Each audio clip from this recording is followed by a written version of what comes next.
Prevención. La prevención está en el aire. Prevención.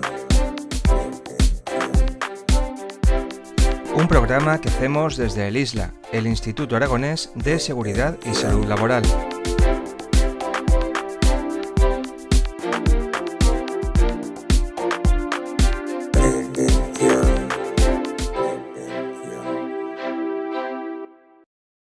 Aprovechando su ponencia en la jornada sobre coordinación de actividades empresariales que ha tenido lugar hoy en el ISLA, tenemos delante del micrófono a Antonio Carrasco Celedonio. Antonio es coordinador regional de prevención de riesgos laborales de Mutua FREMAP y consultor nacional en construcción y coordinación de actividades empresariales. En primer lugar, felicitaciones por esta jornada que ha suscitado tanto interés. Muchas gracias. La primera pregunta creo que es obvia. ¿Qué es la coordinación de actividades empresariales? ¿Qué normativa la regula? ¿Cuál es su origen?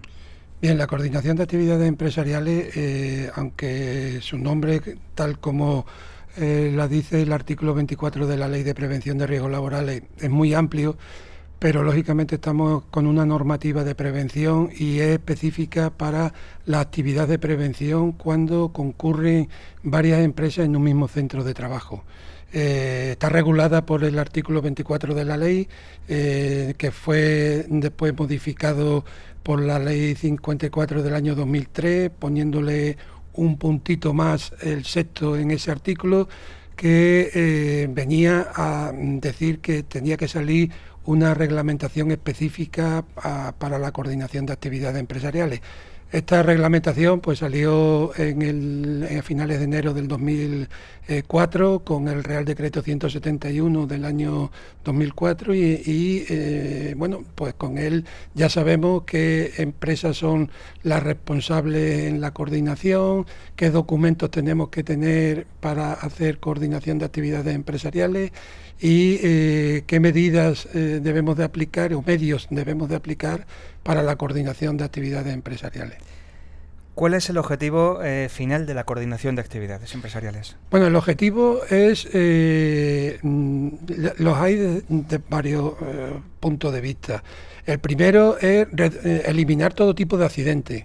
Ya sea accidente que puede ocurrir en el centro de trabajo al que va en concurrencia o puede ocurrir en cualquier centro de trabajo por falta de medidas de prevención de riesgos laborales en la actividad o en la tarea que desarrolla el operario. Y el otro punto es el reducir los accidentes por falta de información y formación de los trabajadores con respecto a las tareas que desarrollan otras empresas en el mismo centro de trabajo. ¿Quiénes son los actores principales en la coordinación de actividades empresariales? Bien, aquí tenemos que distinguir dos centros, el centro, llamémosle normal, y el centro obras de construcción. El centro que hemos llamado normal, pues lógicamente es aquel que no es obra de construcción, llámese empresa con recinto cerrado, llámese empresas que trabajan los operarios a campo abierto, que también son centros de trabajo, y ese tipo de empresas hay o están las empresas concurrentes, que son todas aquellas que están en ese centro concurriendo con trabajadores.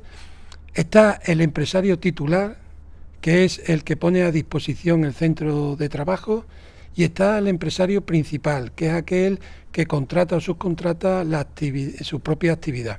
Y después en el centro obras de construcción, que es más específico, que hay otra normativa al respecto, que es el 1627 del año en 1997.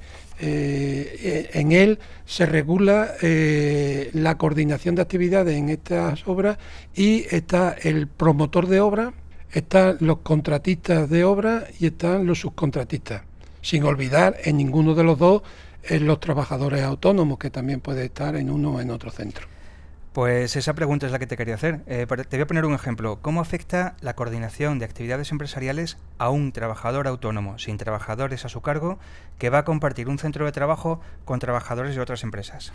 Bien, aunque la ley de prevención de riesgos laborales sabemos que no es de aplicación al trabajador autónomo, pero sí es verdad que hay normativa, incluso la propia ley de prevención en su artículo 24, en el punto 5, ya decía que para los trabajadores autónomos en concurrencia tenía que tener conocimiento y desarrollar su propia prevención para que él no se accidentara en la concurrencia ni que accidentara a otros trabajadores en la concurrencia.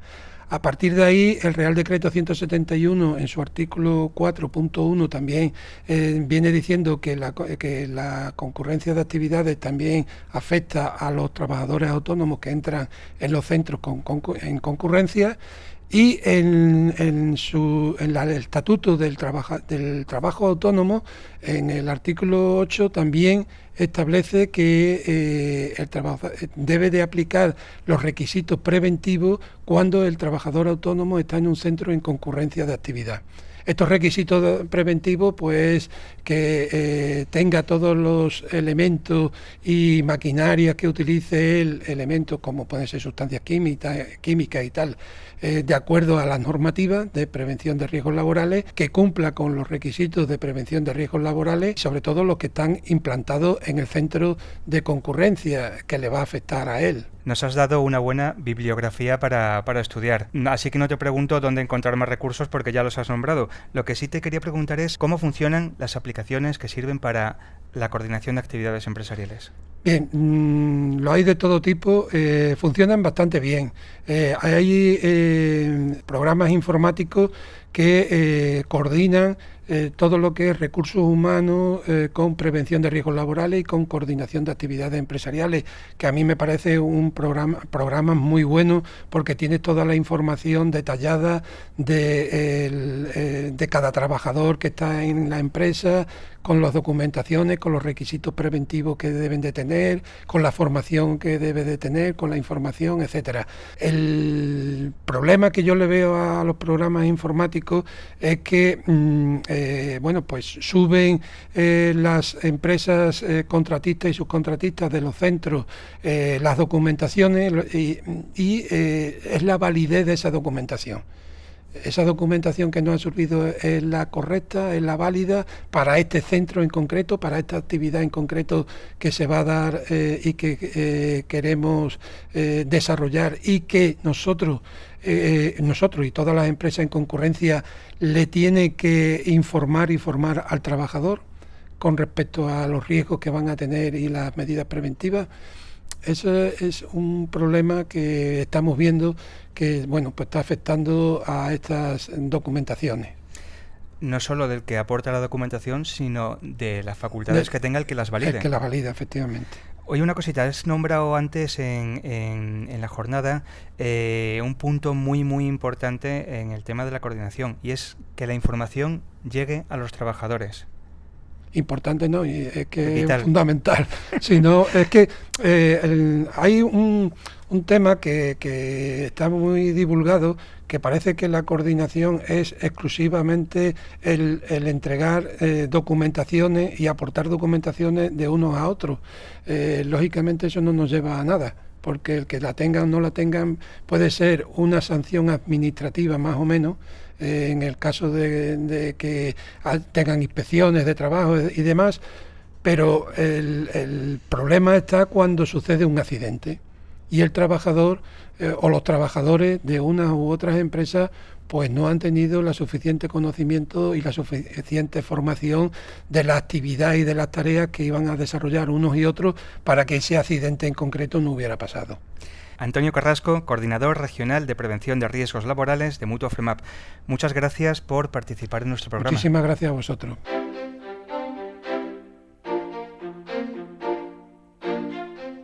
Prevención.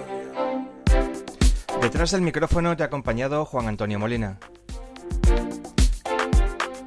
Prevención.